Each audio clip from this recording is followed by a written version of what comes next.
Welcome to Analyze to Realize, where we break down the most crazy and random things of this entire universe in order to find a deeper meaning. I'm your host, Titus. Deeper. Today, I'm your host, Titus, and my buddy Tyler is over there. He'll be popping in every so often. And he showed me this little booklet that was handed to him, a gift from the George Washington Masonic National Memorial Association, titled George Washington's Rules of Civility. Civility. Thank you. Who are you thinking? What? Who are you thinking? Oh, I don't know. I just said thank you. You're welcome, I guess. This is why he's here, right here. He's going to call me out of my bluff. I appreciate it. I do. Let's see. So, yeah, the Masonic National Memorial Association is located in Alexandria, Virginia. I'm assuming, let's just assume all of these rules of civility are dated like sometime around 1776, probably. He probably wrote them maybe a few years before they signed the Declaration of Independence. So probably, 72, 73. That's 1770, not 19. Did you know George Washington was part of the Clearance Clearwater Revival? No way. So we're going to try to keep this short and sweet. We already tried recording this, but we rambled on too much. So what we're going to do here is we're going to read these rules. We're going to break them down, try and explain them a little better. If the explanation is not good enough, you can, send us a PM sometime later on, and we'll explain those better for you. But we're just going to keep them short and sweet. Let's keep them short in the fact that we read them, we try to interpret them, and then we paraphrase it into like a modern definition, and then yes, yeah. So we're just going to paraphrase here. We're not going to explain so much, but if you guys are curious and you still don't get it, we'll try our best to do it later on at another time. But as far as this cast goes, I like to slur my words a lot, and I'm not even drunk. The rules of civility. I'm pretty sure. I don't think I've had something to drink in some time now. I couldn't even tell you. The rules of civility. Number 1. Every action done in company ought to be with some sign of respect to those that are present. Well, this one's pretty straightforward. Just show respect to your pals when you're doing stuff. Just think about, basically put others in front of yourself. When you're around other people, think of what their reaction would be. Maybe, just try to be respectful. Number 2, when in company, put not your hands to any part of the body not usually discovered. Don't scratch your balls in just public. Don't touch yourself in public, all right? No scratching of the butt and stuff. Now, from my perspective, if you're sitting under a table, you can just, if you got to get a little scratch in there, no big deal. No one can see you under the table. And if you let one loose, just be discreet. If you're sitting on a couch, back up real close to the cushion right there. Just let it rip. Number three, show nothing to your friend that may affright him. As I said, these rules are written in the 1700s. Obviously, it says, don't scare your friends. And anybody from, the last probably 100 years knows that scaring your friends is freaking hilarious. Well, it depends. What kind of scaring are we talking about? We're just talking about hiding behind a wall and go boo, or are we talking about pulling a gun? Well, okay, I think pulling out a gun, maybe, you make a good point. Maybe that's what it is. It's not show nothing to your friends that may affright him. It's not in the sense, the light of humor, but rather the light of genuine fear. So I think that's just another sign of respect. Respect your friends by not putting them in a situation where they're genuinely in fear. I think that's the difference. Don't peer pressure your friends to walk down a trail at night. Maybe. It's kind of sounds familiar, don't you think? Or nudge, nudge. Or don't drive your car off a cliff or something. Stuff like that. I hate you. Yeah. Anyway, yeah. Try to make sure to follow the turns and don't go into a ditch when there's clearly a 20 mile per hour turn coming up. Number 4, in the presence of others, sing not to yourself with a humming noise, nor drum with your fingers or feet. Again, these are rules of being civil and being preppy, in my opinion. You just, you almost feel like you're too good for everybody else, so you don't. In a way, you feel like you can't participate in fun. I feel like in a way, that's against civility. Being civil. Civil. If you're being preppy, or I don't know if that's a word, but if you're being just uptight, if you're being uptight and too fancy, where you look down on people, I feel like that's against you being a gentleman. You know what I'm saying? So yes, I agree. There is a difference between being a gentleman and being better than everyone else, and there's a very fine line between that. A lot of people have not figured it out. I think this book is about being a gentleman, not Right. being better people. Yeah. And I think I agree. Yeah, this book's about being a gentleman. It's not about being preppy. So let's try and keep that perspective at it. That it's to be a gentleman, not to be like, oh, I'm better than everyone else because I'm not doing this. But yeah, come on, man. Music is fun. Life without music would just be flat. I mean, it's just too good. There's so many beautiful songs out there. That's kind of a music joke. Yeah. You're flat. Yeah, B flat. Exactly. Nice job catching that. Number 5. Thank you. You're very welcome. You're very welcome, my friend.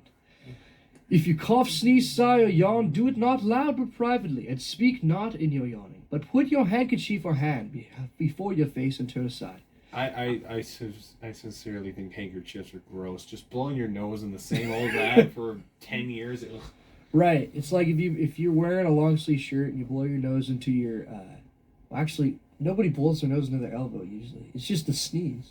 Yeah, like but just sometimes use it's napkins. Yeah, just use napkins for the most part. But that one's pretty self-explanatory. You know, like again, in the sign in a sense of respect, turn around, into the elbow, and when you're yawning, don't talk when you're yawning. I guess. I mean, I don't know. In the it's funny looking at these rules and from a 21st century perspective, and thinking how much of a joke some of them are, because like yeah, it's a sign of respect to not talking or yawning. But at the end of the day, who cares? Like, if I'm at my house talking to my family, no one's gonna give a crap if I'm talking about yawning. We'll overlook it. We won't even think. Like, it's not like I'm gonna be like, oh, how's it going, guys? And they're just gonna stop dead in their tracks, be like, how dare you? How dare you talk to me while you're yawning? You disrespectful little. Anyway. Okay, calm down, Greta. Calm down, Greta. Number 6. How dare you? How dare you? Number 6. Sleep not when others speak. Sit not when others stand. Speak not when you should hold your peace. Walk not on when others stop. All right, so that's like a 4-parter. So don't fall asleep when people are speaking. Like if you're in a sermon or you're listening to the preacher man, or you're just in a group of people and they're talking about their stuff. Like imagine you're in like an AA meeting. Now, personally, I've never been in one of those, but sure. Basically, what I'm trying to get at is, again, a sign of respect. If someone's pouring out their heart and soul, they're like, man, this is how I struggled with it from a young age. I had a really hard life, this and that. And all of a sudden you look over, big old Joe's over there in the corner just snoozing along. This big old Joe, like, hey, wake up, Joe.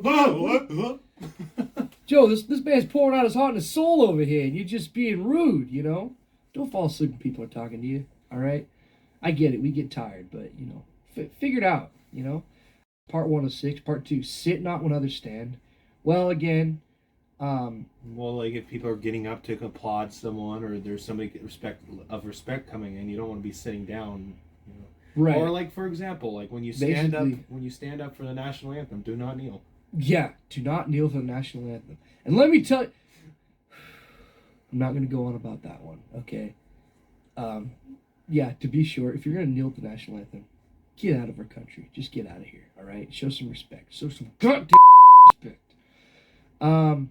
But yeah, as far as standing, like I said this before, I remember someone had told me, I think it was my grandfather, said that it used to be a sign of respect. Everyone would stand when a woman walked in the room. No matter who the woman was, what your affiliation was with her, just the fact that she's a woman, you're supposed to respect that gender.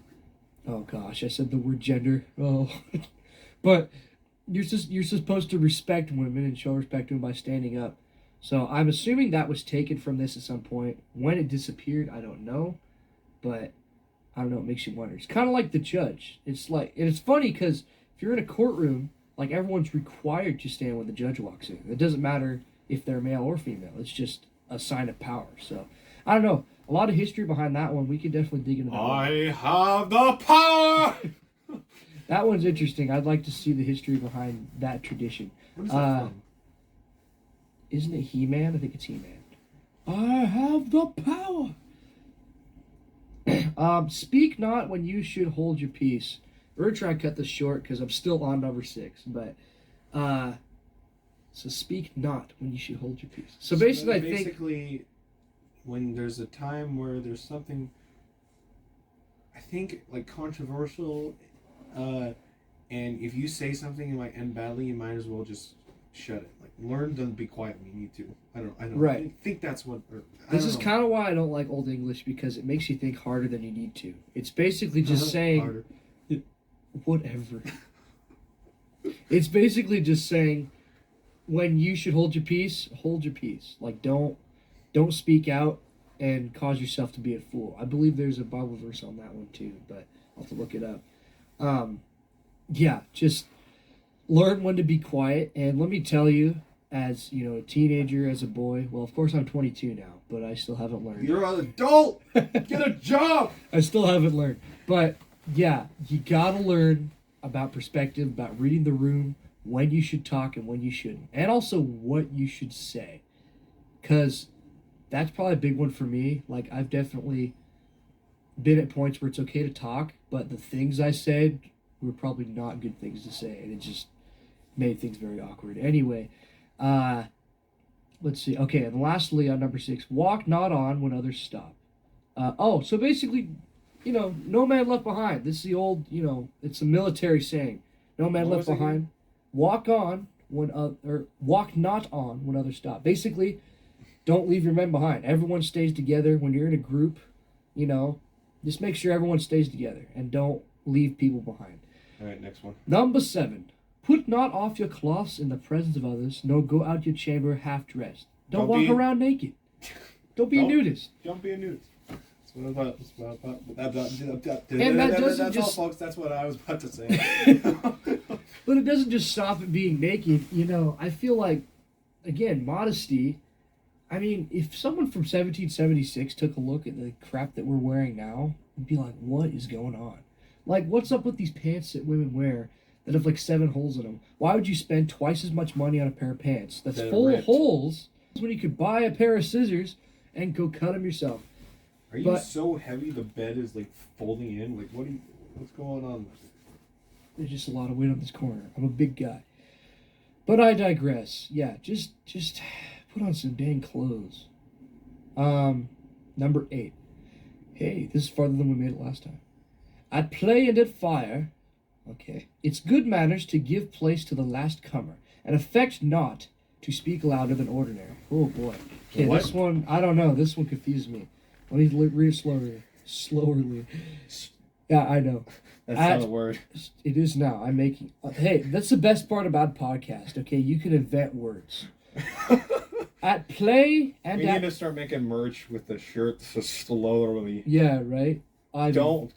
Words invented by Analyze to Realize. Don't, I don't know. Something like, don't mind me. I walk slowly. Slowly.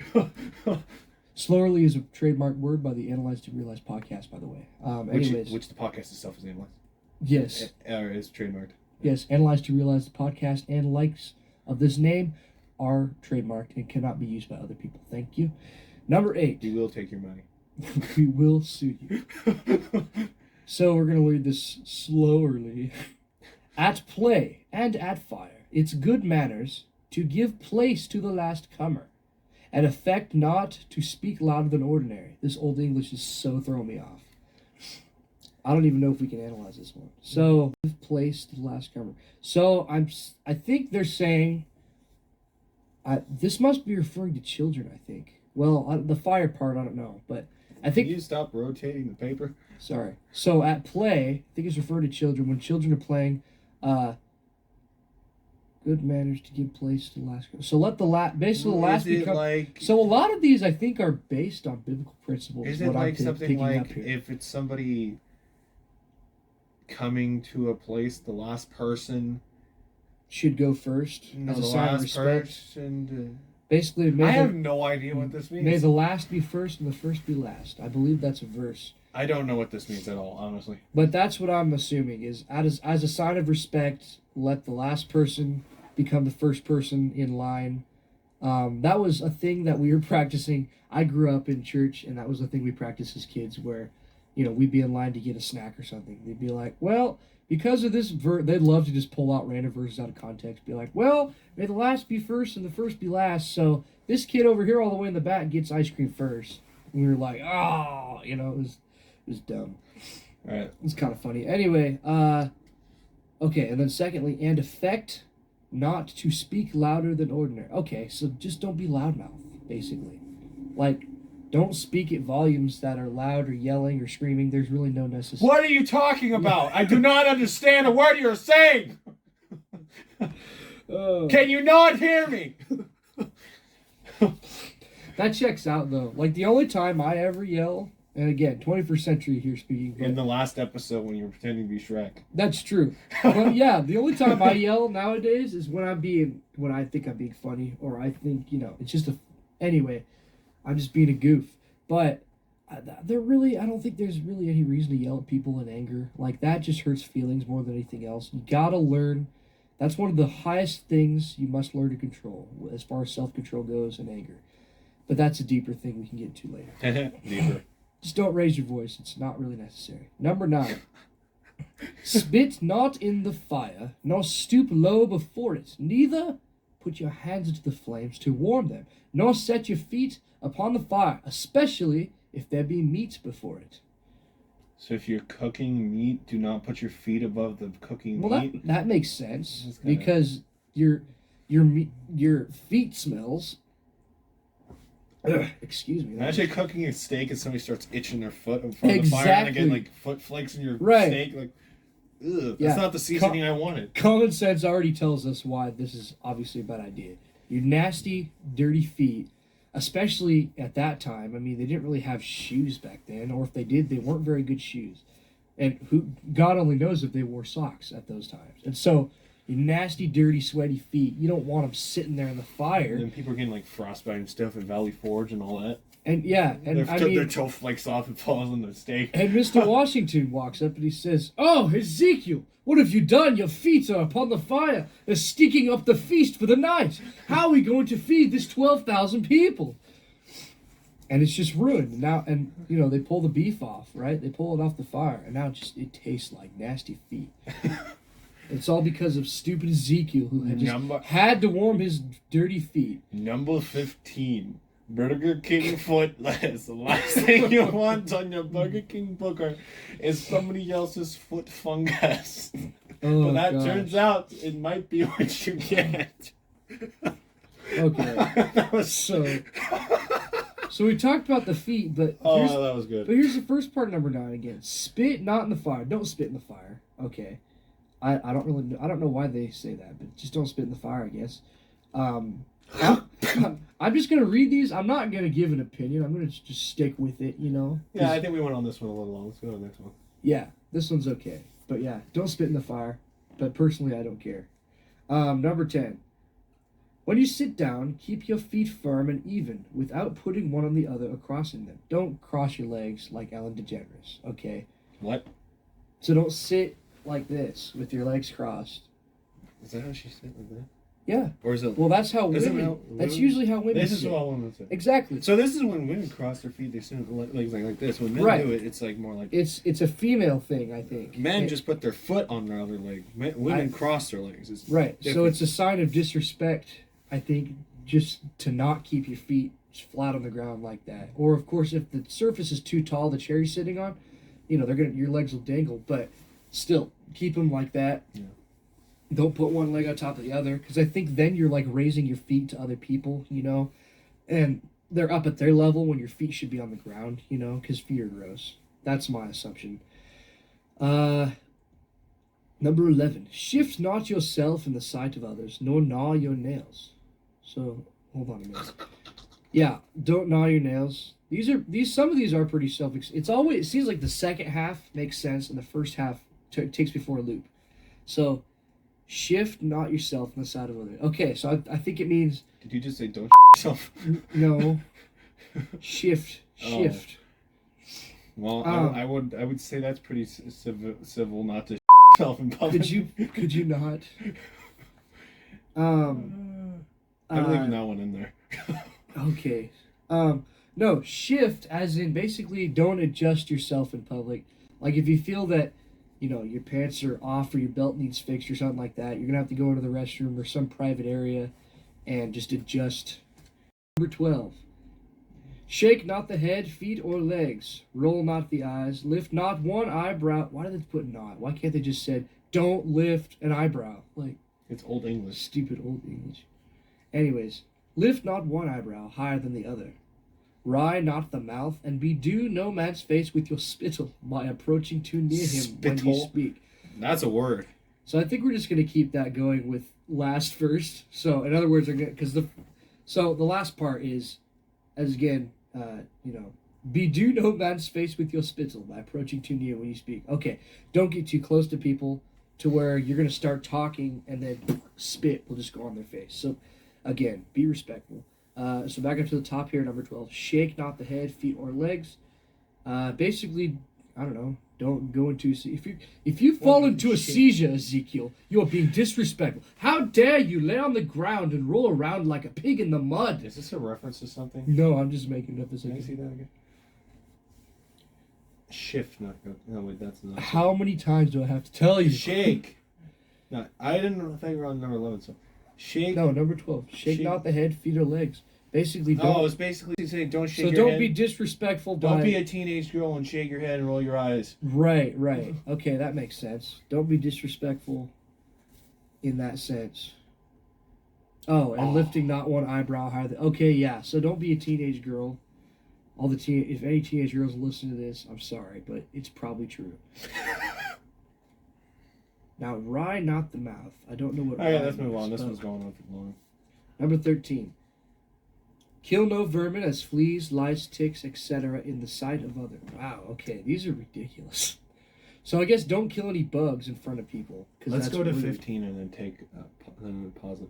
We'll make Okay. this a shorter episode. We'll have to do parts. How long is it so far? 22. Oh, really? Yeah. Okay. Well, that's good. It's shorter. It's half the length of the last episode, but I want to do this one in parts because I agree. It's too much rambling. No, yeah. I do not want to read 100 of these in one episode. I think we should do like 15. Yeah, maybe 15. 15 in each episode, but That's fine. But split it up between we do this episode and then the next episode we do something else and then we come back to it, so we don't like have 10 episodes. And about that's this, common. Yeah, that's commonplace for a podcast. They don't usually stick on one topic.